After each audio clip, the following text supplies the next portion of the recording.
Bonjour à vous, c'est Jules, coach de vie spécialisé en perte de poids et fondamentalement anti-régime.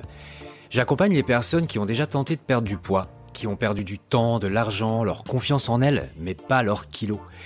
Dans ces podcasts, j'essaye de vous donner des trucs, des astuces pour perdre du poids par vous-même, de façon saine et surtout durable. Voilà pour la présentation, on commence tout de suite l'épisode. Bonjour à tous, nouveau podcast aujourd'hui où on va répondre à 2 questions. La première, c'est comment trouver votre régime idéal, celui qui va vous plaire, celui qui va vous faire perdre du poids durablement. Et la seconde, c'est savoir, même avant de commencer un régime, si vous allez reprendre du poids après.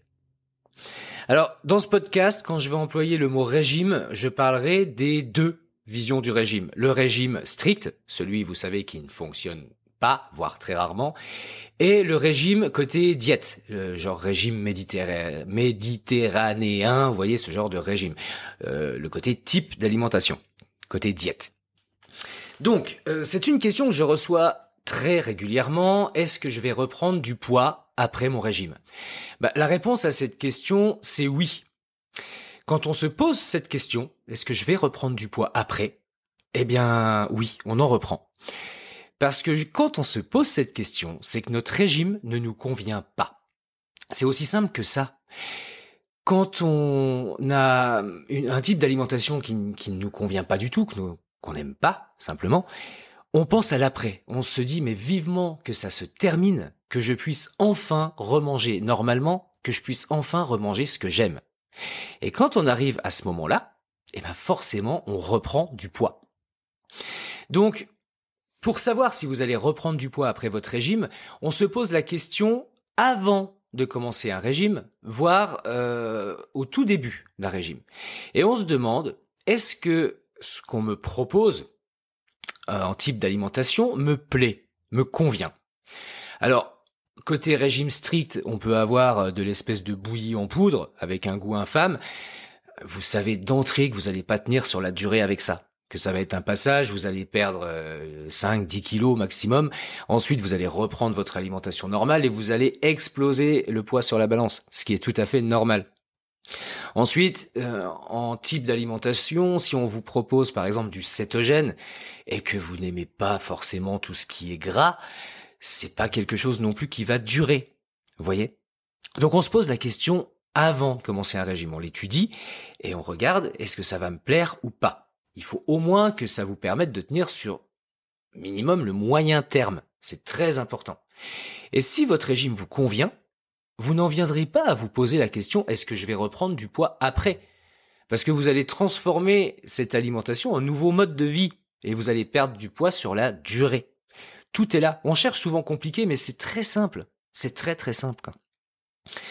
Et pour trouver le mode, enfin le régime entre guillemets qui nous convient, il faut vraiment, selon moi, prendre le meilleur de chaque chose. Vous voyez, un régime hyper protéiné, par exemple, ça sera trop. Ça sera hyper, ça sera trop.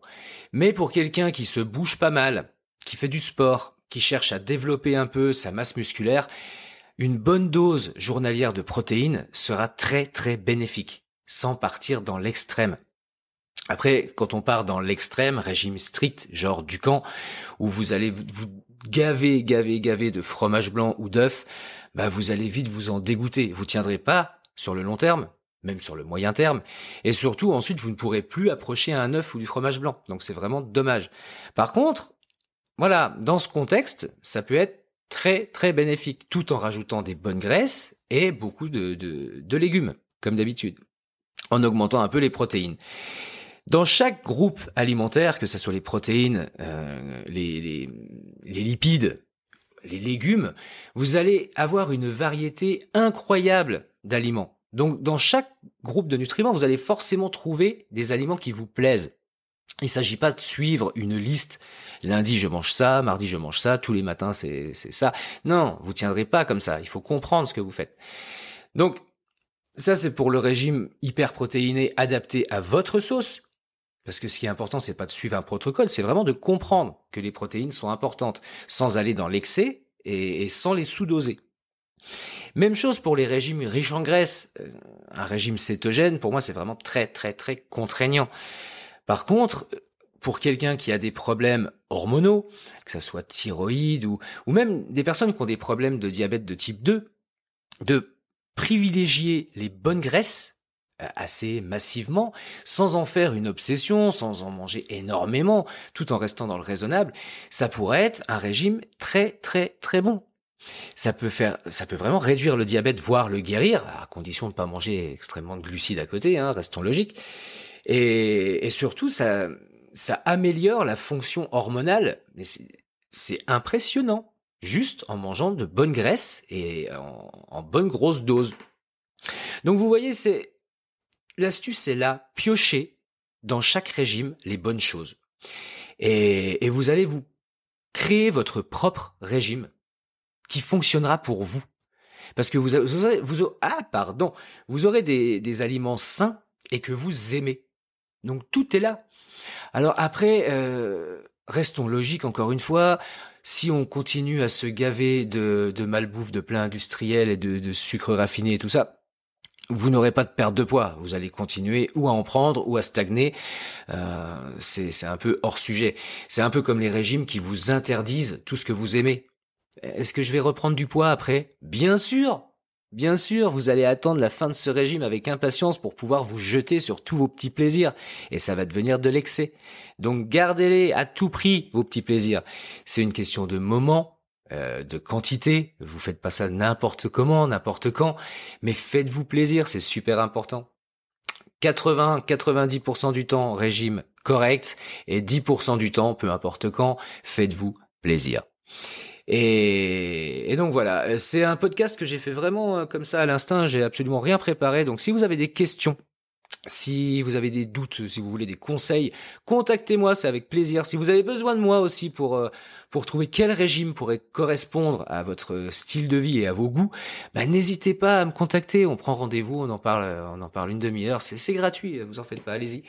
Ça sera avec grand plaisir et j'espère vous avoir apporté quelque chose. En tout cas, retenez ça. Si vous vous demandez est-ce que je vais reprendre du poids après mon régime, c'est forcément que votre régime ne vous convient pas. Donc vous êtes en train de perdre votre temps. Sur ce, je vous souhaite une excellente journée, une excellente semaine et à mercredi prochain pour le prochain podcast. Ok, j'espère vous avoir appris ou apporté quelque chose aujourd'hui. Si cet épisode vous a plu, n'hésitez pas à le noter, ça m'aide beaucoup, beaucoup. Si vous avez des questions, en commentaire, n'hésitez pas, je réponds à tout le monde. Et si vous avez vraiment un blocage, n'hésitez pas non plus à prendre rendez-vous, je vous rappelle, c'est gratuit. Tous les liens sont dans la description de cet épisode. Je vous souhaite une excellente journée et à très bientôt pour le prochain podcast.